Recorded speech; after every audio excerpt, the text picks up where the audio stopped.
Welcome to the Thunderbird Farm Handcrafted YouTube channel. My name is Genevieve. I'm so excited to get sewing with you today and specifically share about how to make your next craft fair a success.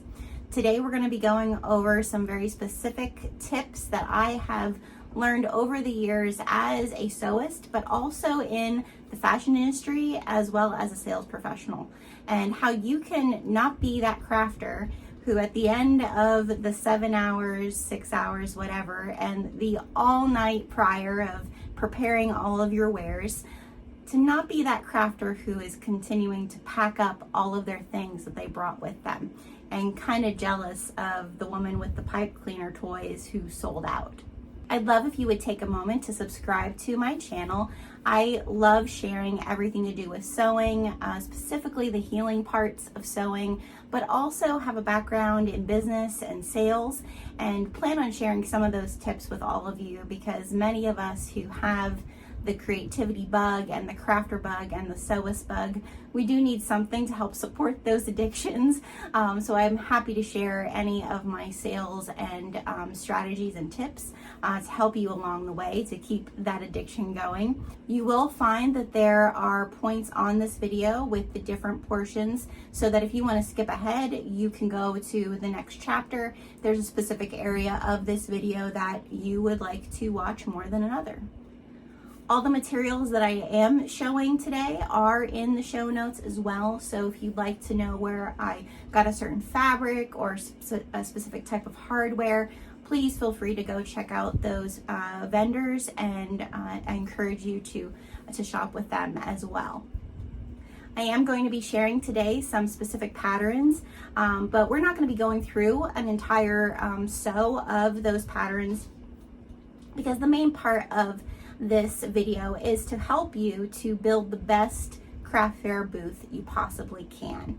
And so the patterns that I'm going to be featuring today are from LindsHandmade, and I just want to really thank Lynn for allowing me to share her patterns here on the channel. And if you would like to check them out, she has paper patterns, downloadable patterns, SVG files for you to cut them out on your Cricut. Just check the details and you can find her website and access all of that. All right, so let's talk about how to make your next craft or vendor fair a success, and talk a little bit about why maybe I have, I guess, a little bit of street cred on sharing some of those tips. My background is, for the past 20 years I've been sewing, but I've also the past 20 years been in sales and marketing. I've worked both corporately as well as build our business here at home, but I also worked for about 7 years in the ethical fashion industry, specifically within bags and clothing, apparel, shoes. And so I have a little bit of background on that sales piece as well as team development, and so have a lot of experience of various different types of vendor fairs, craft fairs, buyers fairs, and so I have a little bit of background there. Also, I am a daughter of a fashion designer. My dad was a part of fashion design when I was a child. He owns an art gallery today and works with a lot of different types of vendors and does a lot of different types of fairs as well my entire life. So I feel like I have some good tips and good strategies. And today in particular, we're just going to talk about how do you build your craft fair booth to make sure that it is successful both for you as the maker, but also for those people that are frequenting the fair, right, that are coming to this fair, and you want to pull them into your booth. We're not going to talk about pricing today. We're not going to talk about any of that, or like signage or any of the marketing piece of the puzzle. What we're specifically going to talk about is the types of products that make a successful booth. Okay, and so we're going to talk about that, but if you have questions about pricing, or you'd like to see a video about how do I price the things that are in my booth, I would love to make one of those for you. So just pop in the comments that that's something you'd be interested in, or if you have a specific question about how to do something at a vendor fair, feel free to put it in the comments, and as we continue to make these videos, I'll add some of those into the shuffle. I always like to add to my videos a little bit about the healing part.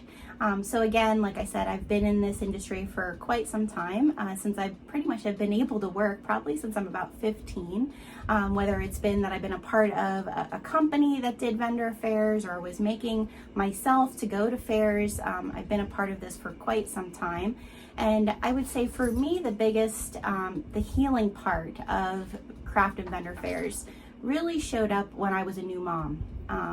A lot of people don't think about how isolating that is. And now we've just been through a pandemic, and many of us understand what it's like now to feel isolated.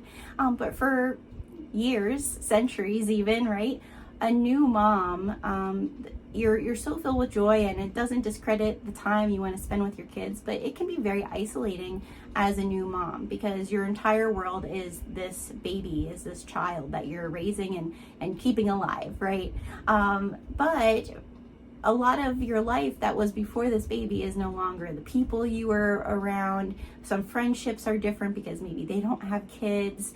And so for me, the healing part of craft and vendor fairs, when I was doing them at the height of when I was doing them, that was really the healing part, is that I was surrounded by all these other people who maybe they weren't making the same things as me or doing the same craft as me, but we all had one core thing in common, is that we were makers, that we were making something. And it allowed me to build relationships and talk to people and be with adults and think of something other than the next diaper change or the next feeding or something like that that was consuming my life at the time. And so I would say the healing part for me, and even still today, even though my kids are grown, the healing part for me of craft and vendor fairs is being able to go out and be amongst all these other makers and be in awe of all the things that they are making, but also building those relationships. And so I want to really encourage you that if you're just starting to participate in craft and vendor fairs, or if you've been doing it for a long time, remember that part of the success of it, part of what you receive from it, isn't just what goes into your wallet, it's also those relationships that you're building. So remember, the sewing is definitely the healing part, and where can you find it? Okay, first we're gonna talk about the excitement of a craft fair. All right, as a vendor, as a customer, as someone who is attending it, the excitement of a craft fair, of a very busy hub of all these different kind of marketplace in amongst, like a canal park or a public park, this kind of atmosphere of what it was like for us once upon a time when everybody went to kind of this trade type of place to buy things. I think that there is a little bit of ingrained nostalgia in it for us as humans. I don't know if there is any science behind it, but I do think that there is an adrenaline that a vendor fair or a craft fair creates. It's why we still have them. All right. And so the fact that you're able to shop from local people, there is this excitement behind it, right? For both you and for the people who are frequenting your booth. The other side of that is also the overwhelm. All right. So I want to talk a little bit about that. I want you to think about this in terms of the things you're picking to put into your booth. And we're going to really dive into that when we talk about patterns next. But I want you to really think about that. I want you to think about the fact that you are sitting in this booth looking out.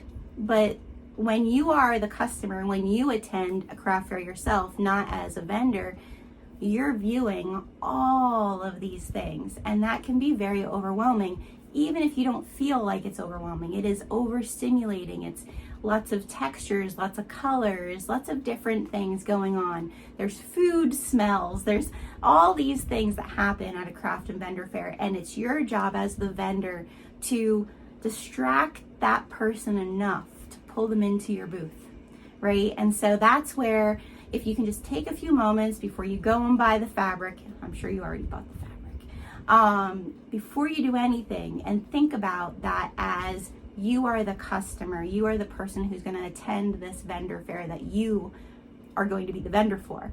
Think about just kind of that overwhelming piece of everything they're going to see, all right, and everything that is there for them to partake in, right?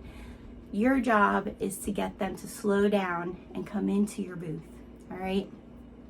So I think that's the biggest thing as the customer. For us as the sewist or as the maker, it's all the things that we could possibly make.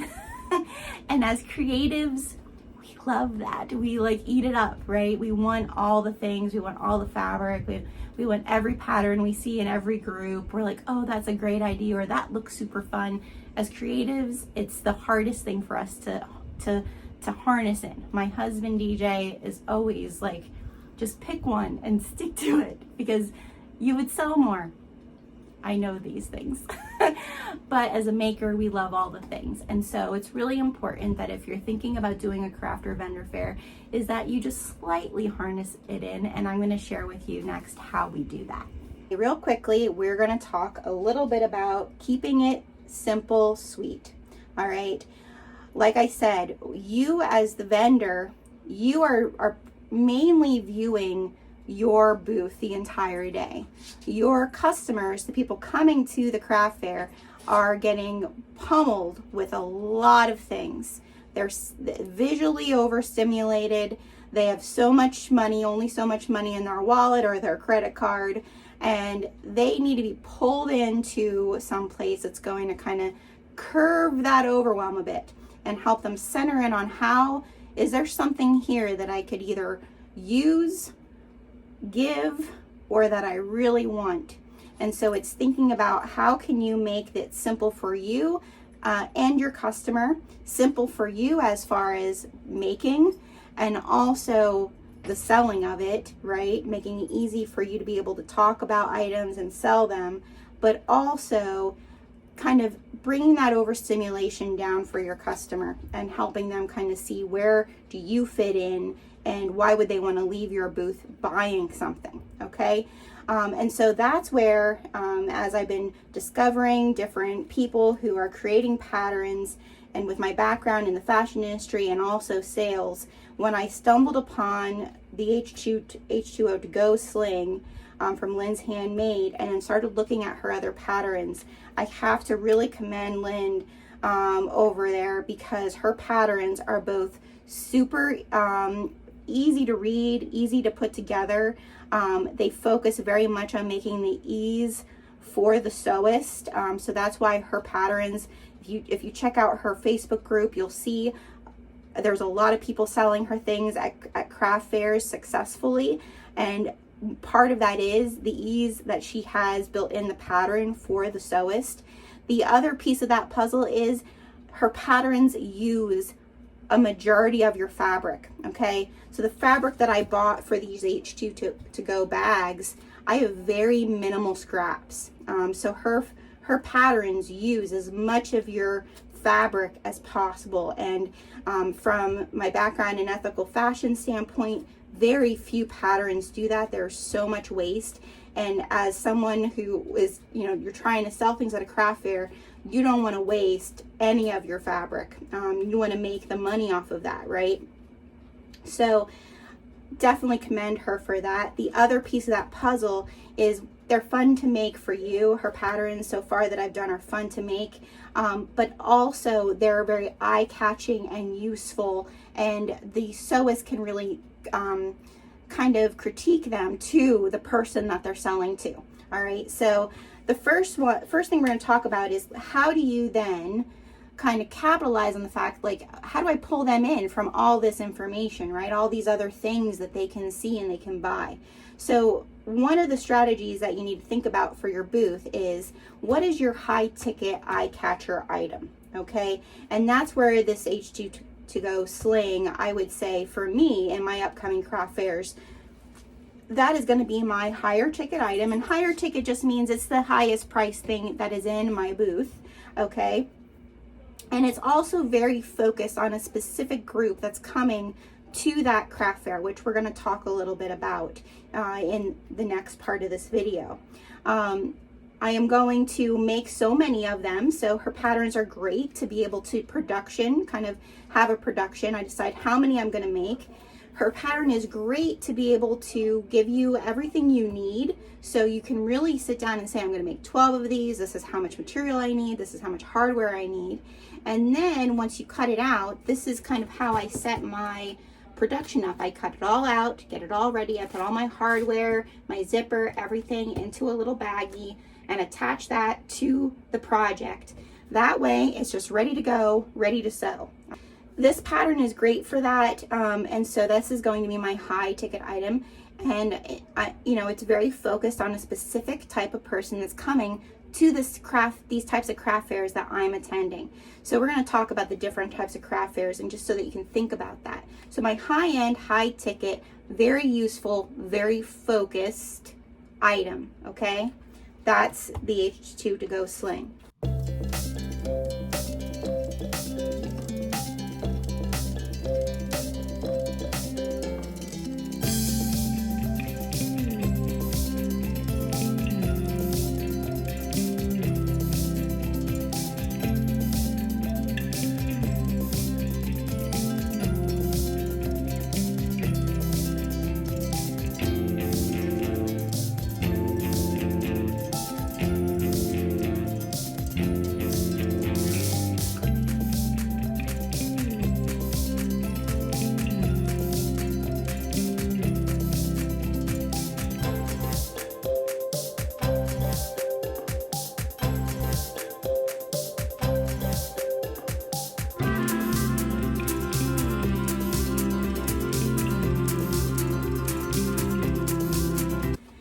The next item on your list is going to be that gifter item, okay? It's going to be mid-range price, but it's not going to be as kind of targeted or focused. It's going to be something that could be very gifted to kind of in that same niche. So if I'm focusing on moms that are in a specific school district and it's school pride type of thing, you have to think about, okay, moms and those older kids are also looking for gifts for grandma, grandpa, mom, dad. The Eli laptop case is going to be a gifting type of feel, but it's going to be more mid-range. It's going to be less than this, and the reason that this will be less is I know that there isn't as much hardware here, so, and I can customize the size of this pattern, which is also a great thing.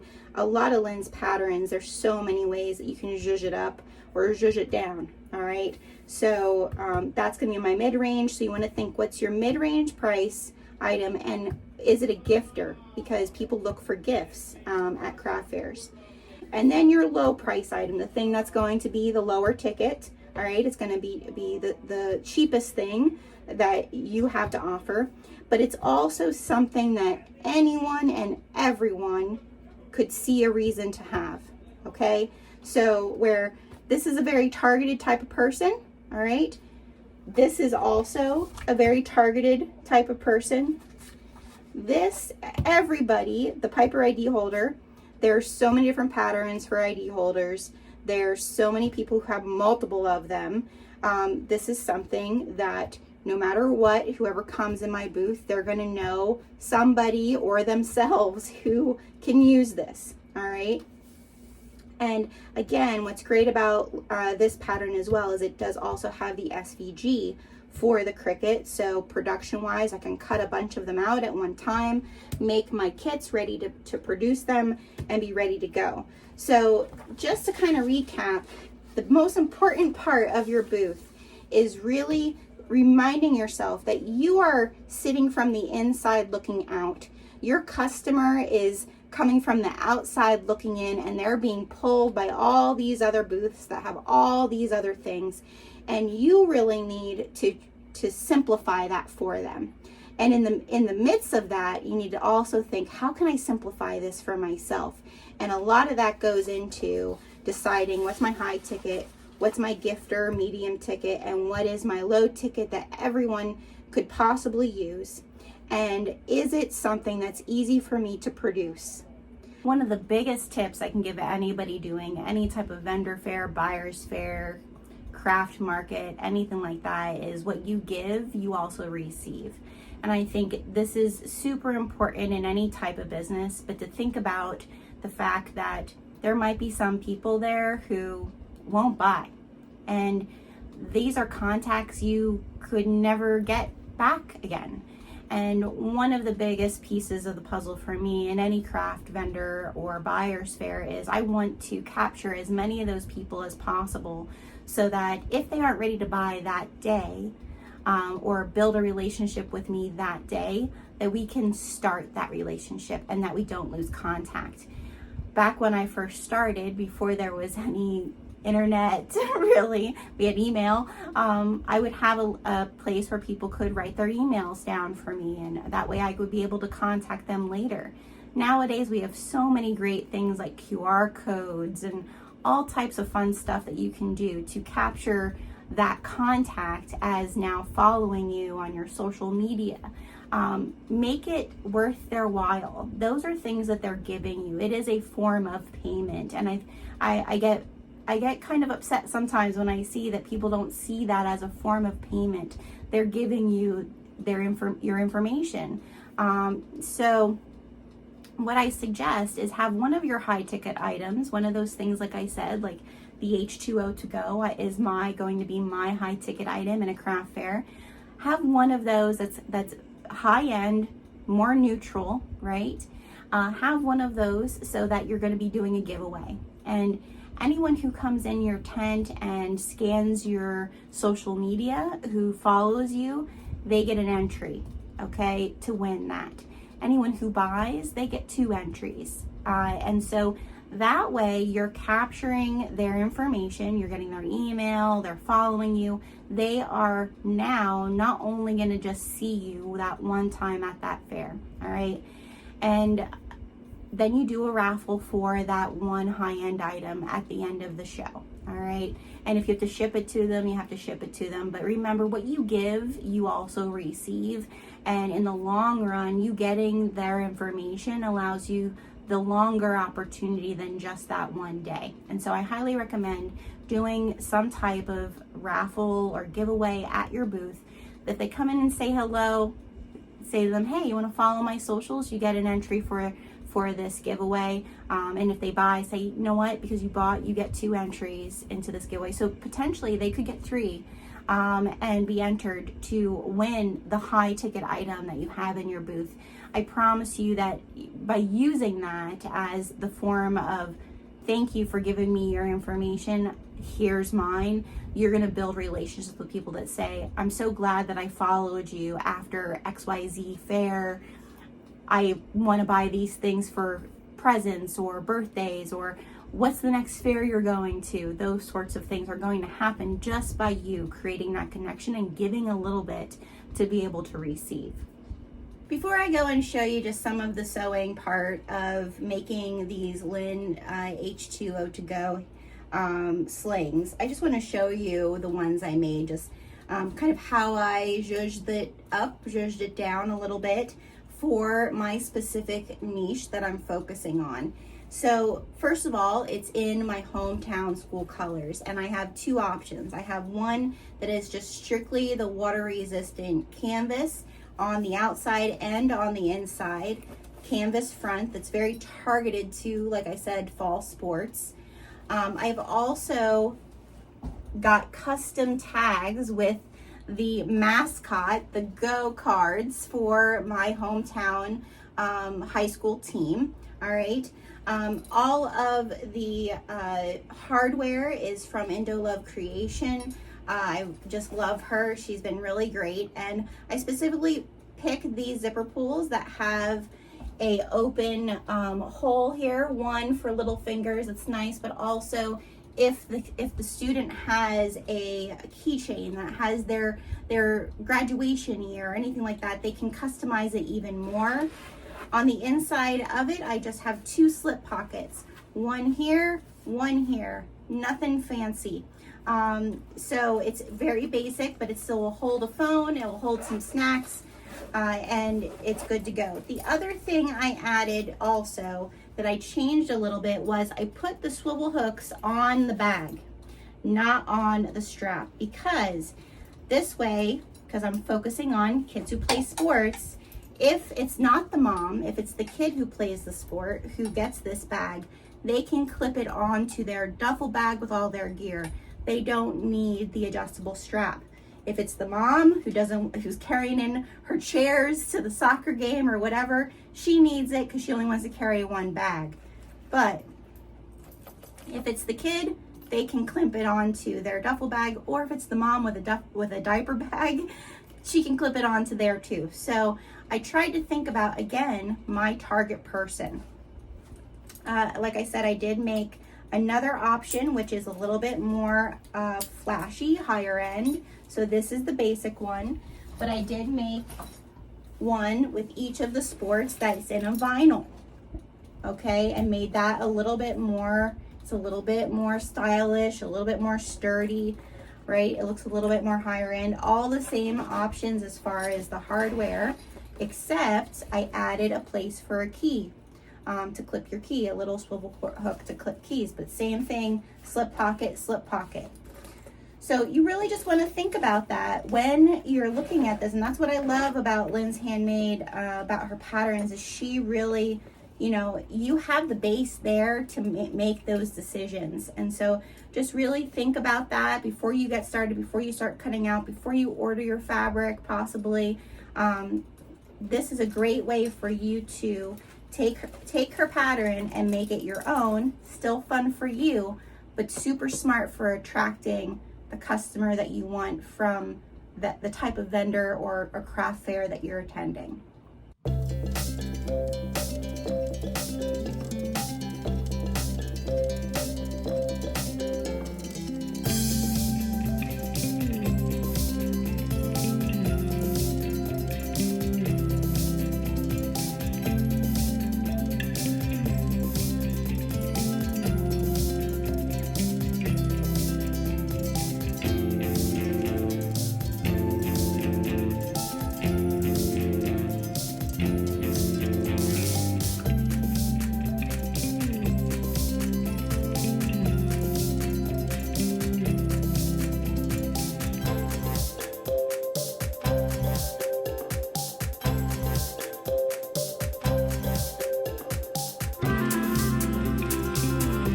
So now that you saw a little bit of the process of me creating these kind of customized LindsHandmade H2O2GO slings, I want to talk a little bit about customizing to your audience.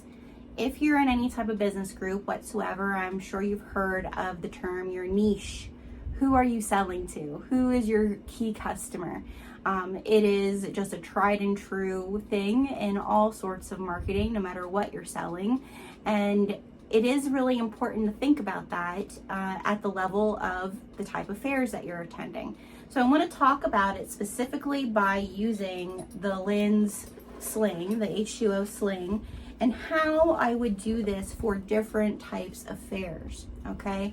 So the fair that I will be attending is a seasonal hometown craft fair, okay? It's a straight fee to enter. I'm gonna have a 10 by 10 booth. It's in my hometown and it's seasonal, it's in the fall, okay? And so I specifically decided I'm gonna make these that they're very customized to my hometown high school colors, to fall sports, okay? And they're specific to that. I'm specifically targeting that mom of a kid who plays a sport, or the mom of the kid who plays a sport who wants to give it to their kid who plays a sport, okay? And so it's very targeted to that hometown seasonal craft fair, okay? If this was a juried fair, like say I was submitting to be a part of a juried fair where they needed pictures of my items and it was a higher price to have my little 10 by 10 square foot, I would definitely consider still doing the same pattern. It doesn't mean that just because it's juried and it's, you know, more expensive doesn't mean I can't do this pattern. But what I would think about doing is I would make it more neutral. So I would have more neutral colors for my fabric. I wouldn't be doing anything that's very flashy or colored or anything like that, more neutral. I would also be picking high-end materials, so faux leather, waxed canvas, things that are going to look more high-end. And I would also be looking for more high-end type of hardware as well. They would obviously be more expensive then also. And so because those juried shows, you are pulling higher end type of clients. You're pulling in people who are looking at high-end art. You're pulling in people who are spending a lot more on their retail bags to begin with. So you would want to think about that. If maybe you're doing, I'm trying to think of like another type of show, a buyer show, like you want to wholesale these. I would also consider doing more very plain colors, okay? Because you want something that you know you're gonna be able to make a lot of if you get a big order for. Something you're not gonna be worried that, is this fabric going to be available anymore? That sort of thing. So keep that in mind when you're deciding what type of item you're making. It doesn't mean that the pattern needs to change. Again, these LindsHandmade, her patterns are so perfect for the sewist who is going to events to sell, because they're simple to use, they're simple to cut, you can production mode them, and they use all the materials. You have very little scrap, so you're not losing money there. But you want to think about, what is the type of fair I'm going to? If you're doing a fair in the coming future, tell me what type of fair you're doing. Are you doing a juried fair? Are you doing a hometown fair? Are you doing a music festival? Are you doing a comicon? Think about who is going to be there, and then that's what you build from your pattern, because the more you can niche down and really target who's going to be there, the more of a chance that's going to happen is, as they're coming into that very overwhelming kind of eye space of all these vendors, you're going to be one that they can hone in on because you're speaking directly to them. I hope that this video about how to make your next craft fair or your first one successful was helpful. Share with me in the comments if there's one of these tips that I shared that you haven't ever thought about before, and you're going to give it a try for your next one. I'd love to hear from you. I'd love for you to join us over on our Handcrafted Facebook group. I have the link in the details if you'd like to join along. And I share there sneak peeks. I share different tips and ideas. We talk a lot about many different things as far as makers are concerned, because I'm not just a sewist. I love all crafts. So join us over there. I'd love to see you there. And if you haven't subscribed yet, or if you haven't shared this with one of your sewing friends or sewing community, please share it with them. I am just so excited to create this community here on YouTube. I'm having so much fun, and just want to be able to share with you where has sewing healed me, and craft fairs were definitely one of them when I was a new mama. So remember, sewing is the healing part, and I can't wait to see you next week.